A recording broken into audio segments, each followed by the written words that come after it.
도시 및 주거환경 정비법 기출문제 계속 풀어보도록 하겠습니다. 자, 세 번째 테마는 정비계획의 입안, 정비구역 지정고시에 관련된 파트입니다. 앞에 이론이 좀 많이 있었는데, 자, 그 중에서 아직 출제가 안 된 부분도 있고, 출제가 뭐 중복돼서 여러 번 나온 파트도 있습니다. 자, 관련 문제를 보시면, 자, 일단 여기 정비계획의 입안과 정비구역 지정 요 단계입니다. 자, 1번 문제가 정비구역 지정 효과인데, 자, 이게 정비구역 안에서는 시장문수 등한테 허가를 받아야 되는 행위가 7가지가 있었죠. 근데 이제 허가 안 받는 행위들이 또 별도로 있었습니다. 그거를 문제를 낸 건데, 자, 농산물 생산에 직접 이용되는 탈곡장. 자, 이거는 농산물 생산에 이용되는 공작물이기 때문에 허가 안 받고 할 수 있죠. 자, 2번도 마찬가지네요. 농산물 생산에 직접 이용되는 비닐하우스 같은 경우도 1번과 유사하게 농산물 생산에 직접 이용되는 공작물입니다.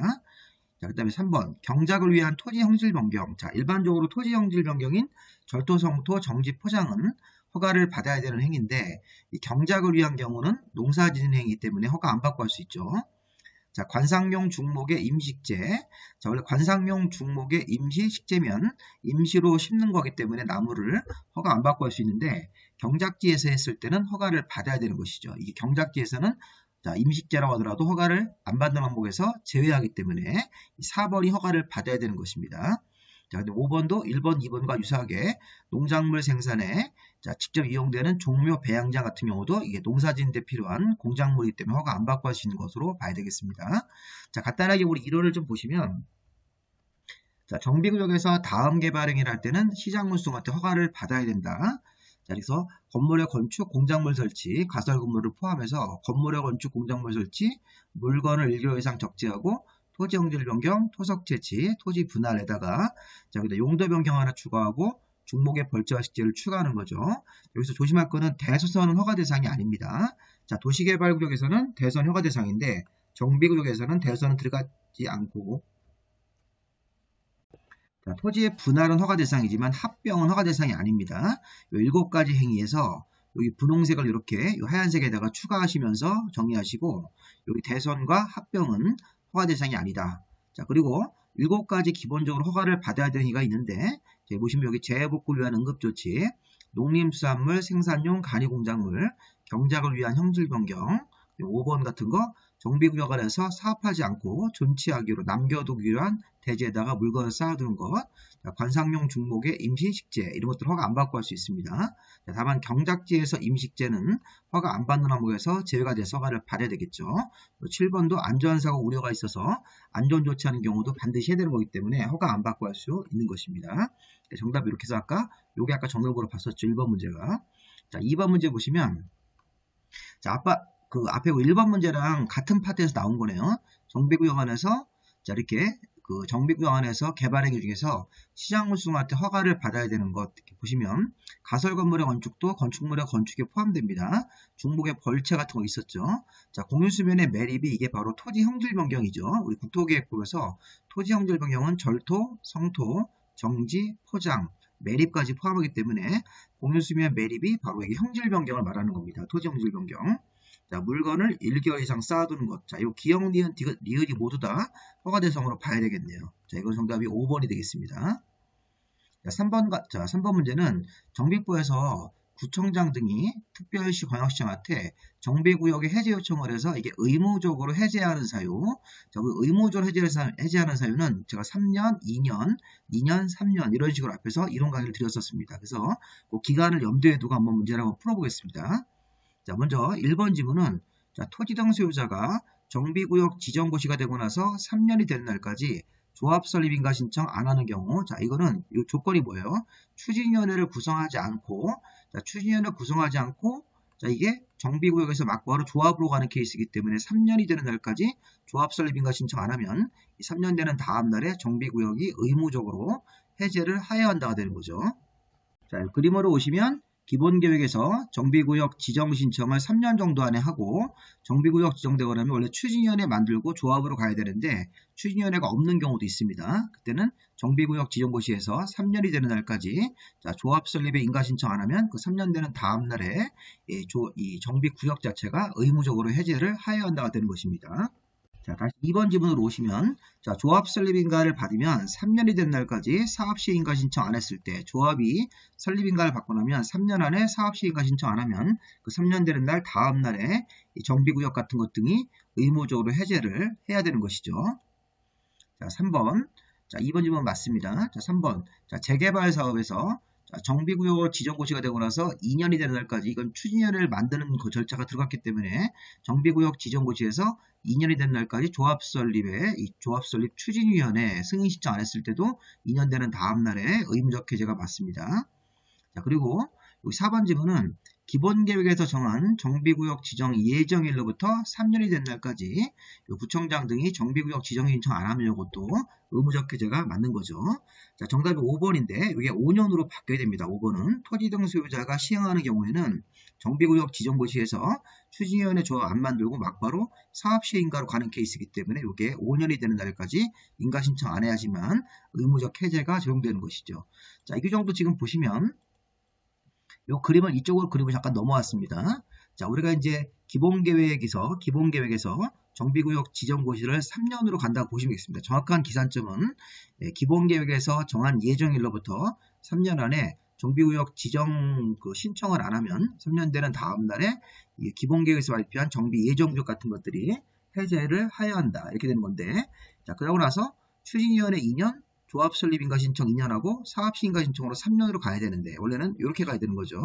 2년, 3년으로 가야 되는데 그런데 자, 우리가 추진위원회와 조합설립을 안 하는 케이스가 있습니다. 우리 이제 다음 강의 배울 때 이 재개발 사업할 때 이게 그 토지 등 소유자 인원수가 20명 미만이면 이 조합설립을 하지 않고 추진위원회 안 만들고 바로 그냥 토지 등 소유자 이름으로 시행자가 되어서 5년 안에 사업시행인가 신청하도록 되어 있습니다. 그래서 그 내용을 낸 건데 아까 4년으로 지문 나왔기 때문에 틀린 것입니다. 다시 아까 문제로 가보시면 5번 지문에서 토지 등 소유자가 시행한다. 조합이 아니라 이게 바로 이제 재개발 사업 같은 거 할 때 토지 등 소유자가 20명 미만일 때는 이 토지 등 소유자가 조합 설립하지 않고 바로 그냥 토지 등 소유자 이름으로 사업시행자가 될 수 있습니다. 토지 등 소유자가 사업시행자가 되는 경우에는 정비구역 지정고시에서 추진위원회 조합 설립을 하지 않기 때문에 막바로 5년이 되는 날까지 사업시행인가 신청을 해야 되고 인가 신청 안 하면 의무적 해제 사유가 되는 것입니다. 정답이 5번이 되는 것이죠. 자, 이런 것들은 아까 4번 지문 같은 경우는 3년짜리는 이 그림에서 자, 기본계획에서 정한 예정일로부터 3년 안에 정비구역 지정 신청 안 했을 때 이걸 말하는 겁니다. 이거 여기 보시면 기본계획에서 정한 정비구역 지정 예정일이 있으니까 기본계획에서 정한 예정일로부터 이렇게 해석하면 되겠습니다. 그리고 기본계획에서 시작해가지고 기본계획에서 정한 예정일로부터 3년 안에 정비구역 지정 신청 안 하는 경우도 이거는 해제 사유가 맞습니다. 이거로 가는 거니까. 자, 이 문제가 조금 어렵기 때문에 이렇게 3년, 2년, 3년으로 넘어가는 이 절차를 이행을 안 하면 뭐 3년 되는 다음 날, 2년 되는 다음 날에 이 정비구역 같은 거나 기본계획에서 발표한 예정구역이 해제가 되는 것입니다. 의무적으로.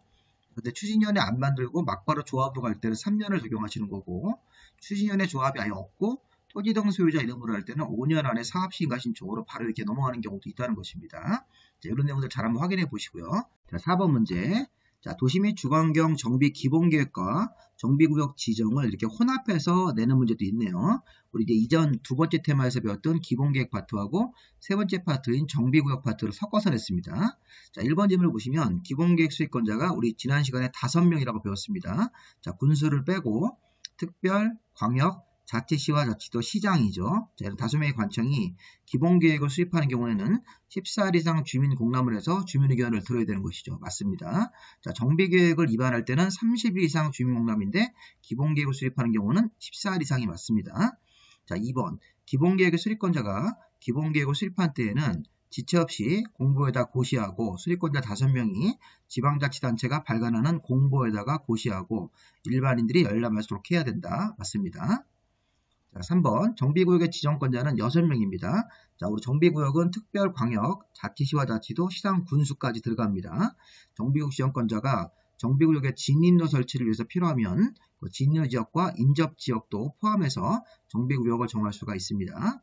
4번 정비구역에서는 주택법상 지역주택조합을 모집하면 안 됩니다. 자, 무주택자들이 주택법에 근거해서 이게 공동으로 주택 사업하는 무주택자들이 모여서 주택 사업하는 지역주택조합은 이 재건축 재개발 같은 이 정비구역에서는 모집해서는 안 되는 겁니다. 재건축 재개발 조합은 이 토지 소유자나 건물 소유자들이 모여서 조합을 만드는 거기 때문에 성격이 다르고 주민들이 혼동할 수 있기 때문에 지역주택조합을 정비구역에서는 모집하는 것을 인정하지 않습니다. 자, 4번지부터 다시 한번 보시고요. 자, 정비구역 안에서는 자, 여기 물건을 자, 1개월 이상 쌓아둘 때 시장운수 등한테 허가를 받는 거니까 14일이면 허가받은 대상은 아니겠네요. 그래서 5번이 정답이 되겠습니다. 이런 것들은 우리가 의외로 쉽게 문제가 이렇게 풀릴 수 있네요. 1개월 이상 물건 쌓는 것이 정비구역에서 허가 대상으로 들어갈 수 있습니다. 7가지 개발 행위 중에 들어가 있는 것이죠. 14일이면 1개월보다 기간이 미만이기 때문에 허가를 받을 필요는 없다고 봐야 되겠습니다. 자, 5번 문제. 자, 정비계획의 내용. 자, 정비계획에는 여러 가지 내용들이 포함되어 있습니다. 자, 우리가 이제 정비 예정구역이라는 게 나오면 그 예정구역에다가 각각 이 정비계획이라는 세부적으로 지시하는 계획을 만드는데 정비사업의 명칭 같은 거 들어가죠. 정비구역의 면적, 그리고 정비구역으로 지정될 장소에서가 공동이용소를 어떻게 설치할 건지, 자, 사업의 예정 시기, 근데 조합원의 권리 의무. 자, 조합원의 권리 의무는 좀 이상하죠. 아직 조합 설립이 안 된 상태입니다. 그 조합원의 권리 의무는 이 법이나 이 정비법 법령이라든가 이 정관 같은 거로 이 조합원의 권리나 의무를 정하는 거지, 이 정비계획에서 조합원의 권리 의무를 정하는 것은 아닙니다. 정답이 5번으로 봐야 되겠습니다. 참고로 정비계획의 내용을 보시면요. 우리가 이제 이 정비계획 앞단계에서 기본계획이라는 게 있었죠. 기본계획에서 이렇게 여러 가지 이제 정비 예정구역이라는 게 나오면 뭐 홍은동 정비예정구역, 뭐 상계동, 전농동 이런 식으로 여러 동네가 정비 예정구역으로 발표가 나오면 그 예정구역별로 각각 정비계획을 만들어서 정비계획에다가 사업의 명칭, 이렇게 정비구역의 면적, 그 다음에 그 정비구역에 들어갈 도시계획설, 공동이용설 설치계획, 그 다음에 그 정비구역에서 건물을 이제 건축할 때 건폐율, 용적률, 높이를 얼마로 할 건지 확정이 되고, 자, 그 밖에 뭐 환경보전계획, 교육환경보호계획, 세입자 주거대책, 그 다음에 사업 시행 예정 시기, 사업 시행 방법, 그 밖에 대통령령으로 정하는 뭐 조합원들의 어떤 현금 납부액을 대략적으로 추산해보고, 분할, 통합, 결합 같은 것들, 정비구역을 다른 데랑 결합할 때 또는 분할할 때 이런 사항이 있으면 이런 것들도 정비계획에 들어갑니다. 건축선 같은 거. 자, 이런 것들이 정비계획의 내용인데 20가지입니다. 이게 여기 지금 기업번부터 취업번이 있고 또 앞에 또 한 10가지가 있기 때문에 이런 것들을 쭉 보면서 아까 조합원의 권리 의무 같은 것들은 정비계획 내용이라고 볼 수가 없습니다. 아니면 뭐 분양 설계 같은 거, 이 분양 설계도 저 뒤에 가서 관리처분 계획에 있는 거기 때문에 뭐 분양 설계라든가 조합원의 권리 의무는 이런 정비계획의 내용이라고 볼 수가 없습니다. 자, 이걸 외우지 못하더라도 기본 의미를 한 번씩 보시면서 읽어보시면 되겠습니다. 자, 건폐율과 용적률, 높이 같은 것들이 확정이 되면서 정비계획으로 세부적으로 지시하는 계획이 나오는 겁니다. 자, 6번 문제. 자, 시장문수가 정비구역을 지정하기 위해서 직접 정비계획을 입안을 한다. 그럼 정비계획을 입안할 때 조사, 확인할 사항들. 자, 이런 것들도 굉장히 어려운 심한 문제입니다. 자, 그 정비계획을 입안하는 장소에 주민이나 산업의 현황, 그 다음에 건축물이나 토지의 소유 현황, 그 다음에 이런 건물 토지의 가격, 뭐 교통 상황 이런 것들은 조사 확인할 사항인데, 자, 중앙행정기관의 장애 의견 청취 같은 경우는 이거는 조사 확인할 사항이 아닙니다. 요거 지금 2번을 정답으로 보시면 되겠습니다. 자, 여기 관련 내용이 보시면 여기 뭐 시장문수 같은 관청이나 이런 다른 관청들이 정비계획을 입안하는 경우에 다음 각호사항을 조사해야 된다. 금방 보신 문제에서 이런 게 나왔습니다. 이런 문제는 거의 틀리다고 내는 문제인데 주민 산업의 현황, 토지 건물의 이용, 소유 현황 이런 거, 교통 상황, 자, 토지 건물의 가격, 요 파란색으로 쓴 부분들이 기출집에 나왔고 여기 나왔던 것들이죠. 그 다음에 이제 행정기관의 의견 청취 같은 경우는 이 사업을 이렇게 관련 절차를 진행하면서 행정관청끼리 이렇게 의견을 듣는 거기 때문에 미리 조사 확인할 사항이라고 볼 수가 없습니다. 정답을 2번으로 보시면 되겠습니다. 자, 7번 문제가 마지막 문제인데요. 자, 이것도 심화 문제입니다. 자, 이렇게 심화 문제 같은 경우는 한번 문제를 이렇게 보셔서 관련 내용들을 한번 확인만 하시면 되겠습니다. 이게 뭐 다시 또 나올 문제는 아닌 것 같지만 한번 이렇게 한번 우리가 확인해 볼 필요는 있습니다. 자, 우리가 이 정비계획을 만들어서 정비구역을 정하는데, 자, 지금처럼 정비계획의 입안 대상 지역, 자, 정비계획을 입안하는 데가 우리 법에 정해져 있습니다. 아무데나 정비계획을 만드는 게 아닙니다. 자, 1번 지문처럼 우리가 이제 정비사업은 주거환경 개선, 재개발, 재건축이 있는데, 자, 이렇게 개선사업 같은 주거환경 사업은 정비기반시설이 현저히 부족하고, 그다음에 재해 같은 게 발생했을 때 이런 구조활동이 곤란한 지역 이런 데가 이 주거환경 개선 사업을 위한 정비계획을 위반한 지역이 맞습니다. 근데 이게 굉장히 어렵죠. 이런 것들이 법에 이렇게 있습니다. 뒤에 가서 볼 겁니다. 그 다음에 철거민이 50세대 이상 규모로 정착한 지역도 주거환경 개선 사업을 하기 위한 정비계획 위반 대상이지 재건축이 아닙니다. 정답이 이게 지금 2번이 되는 겁니다. 그 다음에 3번은 맞습니다. 노후불량한 건축물로서 기존 세대수가 노후불량한 건물 세대수가 200세대 이상이면 재건축 사업을 하기 위한 정비계획 위반 대상 지역이 맞습니다. 이거 3번도 맞아요. 이거 어떻게 판단할지는 굉장히 어렵습니다. 이거는 관련 내용을 좀 보실 거고요. 자, 4번하고 5번은 이건 개정이 돼가지고 이게 이제 바뀌었습니다. 이 부분이. 자, 3월 19일부터 이게 바뀌어가지고 60%라는 이 부분이 과거에는 3분의 2였는데 여러분들 기출문제 혹시 옛날 거 갖고 계시면 이게 3분의 2로 되어 있는데 60%로 이거 다 개정을 했습니다. 자, 재개발 둘 다 맞습니다. 자, 이게 개정된 사항으로 공부해야 됩니다. 자, 재개발 같은 거 할 때는 자, 노후불량 건물수가 전체 건물의 60%, 3분의 2가 아닙니다. 자, 3분의 2면 67%가 되는 것인데 이래서 계략적으로 대신 이거 개정을 해가지고 60%로 좀 낮춰졌습니다. 정비계획을 좀 더 쉽게 하기 위해서 재개발 같은 거 할 때는 노후불량 건물수가 전체 건물수의 60% 이상 지역으로서 그 다음에 이 노후불량한 건물의 연면적의 합계가 전체 건물 연면적 합계의 60% 이상인 지역들. 자, 요거 지금 맞습니다. 그리고 또 재개발할 때 자, 노후불량 건물수가 전체 건물수의 비율로 60% 이상이고 그다음에 밑에 보시면 정비기반시설의 정비에 따라서 대지가 효용을 다할 수 없게 되거나 이런 것도 재개발 사업을 할 때 정비계획을 위반한 대상적으로 볼 수가 있습니다. 개정사항들을 좀 체크해 주시고요. 정답이 이거 2번인데 자, 이 문제는 제가 설명을 이렇게 해드려도 잘 모르실 거니까 이 내용을 한번 보세요. 자, 주거환경 개선 사업할 때 정비계획을 위반한 지역이 1, 2, 3, 4번 대표적으로 있고 5번까지 있고 또 추가적으로 몇 가지가 더 있는데 생략을 합니다. 자, 좀 전에 철거민이 50세대 이상 규모로 정착한 지역은 주거환경 개선 사업을 하기 위한 그런 정비계획 위반 대상인데 이걸 재건축이라고 갖고 문제된 겁니다. 요거 철거민이 50세대 이상 정착한 지역은 주거환경 개선 사업을 하기 위한 정비계획 위반 대상 지역이다. 이렇게 되겠습니다. 1번 같은 케이스도 여기 써있죠. 정비기반시설이 현저히 부족해서 재해 발생 시 피난 구조활동이 곤란한 지역, 요거는 주거환경 개선사업 쪽이 맞습니다. 자, 재개발 사업 같은 거 할 때는 자, 60% 이상, 여기 지금 색깔 들어간 부분, 요 부분이 개정이 된 건데 파란색만 보시면 되겠습니다. 재개발 사업 할 때는 기본적으로 노후불량 건물수가 전체 건물수의 60% 이상이 되면서 동시에 다음 어느 하나의 지역인 1번, 2번 같은 게 맞아야 됩니다. 1, 2, 3, 4번이 있는데 1, 2번 정도만 보시겠습니다. 자, 여기 자, 전체 건물수의 노후불량 건물수가 전체 건물수의 60% 이상이면서 자, 정비기반시설의 정비에 따라서 대지로서 효용을 다할 수 없게 된 건물, 없게 된 그런 지역들. 그 다음에 또 이렇게 노후불량 건물수가 전체 건물수의 60% 이상이고 또 연면적의 합계로도 노후불량 건물의 연면적 합계가 전체 건물 연면적 합계 60% 이상인 지역들. 요 두 부분이 아까 문제에서 요 4번하고 5번 지문이라고 보시면 되겠습니다. 맞는 지문으로 봐야 되겠고. 그 다음에 재건축할 때도 정비계획 위반 대상 지역 쭉 있는데 요 3번 같은 경우 문제 났었죠. 노후불량 건물로서 노후 건물의 기존 세대수가 200세대 이상.